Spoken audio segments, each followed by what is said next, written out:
ಕುಂದಾನಗರಿ ಬೆಳಗಾವಿಯಲ್ಲಿ ಇಂದಿನಿಂದ ಚಳಿಗಾಲದ ಅಧಿವೇಶನ ಆರಂಭ ಆಗ್ತಾ ಇದೆ. ಇಂದಿನಿಂದ 10 ದಿನಗಳ ಕಾಲ ಅಧಿವೇಶನ ನಡೆಯುತ್ತದೆ. ಹೀಗಾಗಿ ಪೊಲೀಸರು ಕೂಡ ಬಿಗಿ ಬಂದೋಬಸ್ತನ್ನು ಕೂಡ ಹಮ್ಮಿಕೊಳ್ಳಲಾಗಿರುವಂತಹ ಈಗ ಬೆಳಗಾವಿ ನಗರದಲ್ಲಿರುವಂತಹ ಸಿಎಂ ತಂಗಿರುವಂತಹ ಒಂದು ಸರ್ಕಿಟ್ ಹೌಸ್ ನಲ್ಲಿ ಇದ್ದೀನಿ, ಗೆಸ್ಟ್ ಹೌಸ್ ನಲ್ಲಿ. ಇಲ್ಲಿ ಕೂಡ ಹೆಚ್ಚಿನ ಭದ್ರತೆಯನ್ನು ಈಗಾಗಲೇ ಒದಗಿಸಿರುವಂತದ್ದು.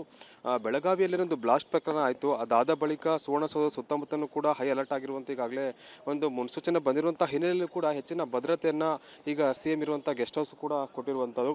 ಬಹಳ ಮುಖ್ಯವಾಗಿ ಜಾಮರ್ ವಾಹನ ಕೂಡ ಇಲ್ಲೇ ಇರುವಂತದ್ದು. ಮತ್ತು ಜೊತೆಗೆ ಈಗ 100ಕ್ಕೂ ಹೆಚ್ಚು ಪೊಲೀಸರನ್ನ ಈ ಒಂದು ಸಿಎಂ ತಂಗಿರುವಂತಹ ಗೆಸ್ಟ್ ಹೌಸ್ ನ ಬಳಿ ನಿಯೋಜನೆ ಮಾಡಲಾಗಿದೆ. ಅಂದ್ರೆ ಎಲ್ಲೂ ಕೂಡ ಅಹಿತಕರ ಘಟನೆ ನಡೀಬಾರ್ದು ಅನ್ನೋ ಒಂದು ಹಿನ್ನೆಲೆಯಲ್ಲಿ ಮುಂಜಾಗ್ರತಾ ಕ್ರಮವನ್ನು ಕೂಡ ವಹಿಸಲಾಗಿದೆ.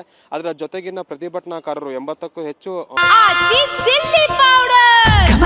ಸಖತ್ ಖಾರ ಬಣ್ಣ ಮತ್ತು ರುಚಿ ಆಚಿ ಚಿಲ್ಲಿ ಪೌಡರ್ ಸಂಘಟನೆಗಳಿಂದಲೂ ಕೂಡ ವಿವಿಧ ಬೇಡಿಕೆಗಳನ್ನು ಈಡೇರಿಸಬೇಕು ಅಂತ ಹೇಳಿ ಪ್ರತಿಭಟನೆ ಕೂಡ ಕರೆ ಕೊಟ್ಟಿದ್ದಾರೆ. ಹೀಗಾಗಿ ಪ್ರತಿಭಟನಾಕಾರರು ಬೇರೆ ಸ್ವರೂಪವನ್ನು ಕೂಡ ಪಡೆದುಕೊಳ್ಳಬಹುದು. ಹೀಗಾಗಿ ಸಿಎಂ ಇರುವಂತಹ ಒಂದು ಗೆಸ್ಟ್ ಹೌಸ್ಗೆ ಹೆಚ್ಚಿನ ಭದ್ರತೆಯನ್ನು ಒದಗಿಸುವಂತಹ ನಿಟ್ಟಿನಲ್ಲಿ ಪೊಲೀಸರು ಕೂಡ ಹೈ ಅಲರ್ಟ್ ಆಗಿದ್ದಾರೆ. ಅಂದ್ರೆ ಸುತ್ತಮುತ್ತಲೂ ಕೂಡ ಅಷ್ಟೇನೆ ಅಪರಿಚಿತ ವಾಹನಗಳು ಕೂಡ ಎಂಟ್ರಿ ಇಲ್ಲ. ಹೀಗಾಗಿ ಎಲ್ಲಾ ರೀತಿಯಾದಂತಹ ಬಂದೋಬಸ್ತನ್ನು ಕೂಡ ಇಲ್ಲಿ ಕೈಗೊಂಡಿರುವಂತದ್ದು.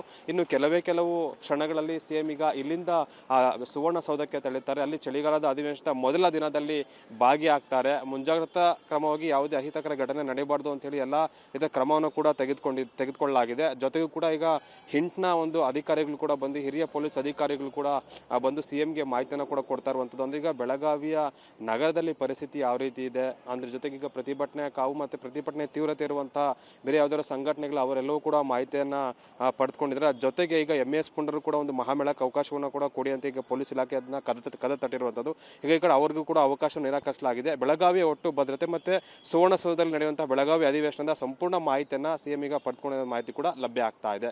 ಕ್ಯಾಮರಾ ಪರ್ಸನ್ ಶರಣ ಇರುತ್ತೆ, ಅನಿಲ್ ಕಾಲ್ಕೆರೆ, TV9 ಬೆಳಗಾವಿ.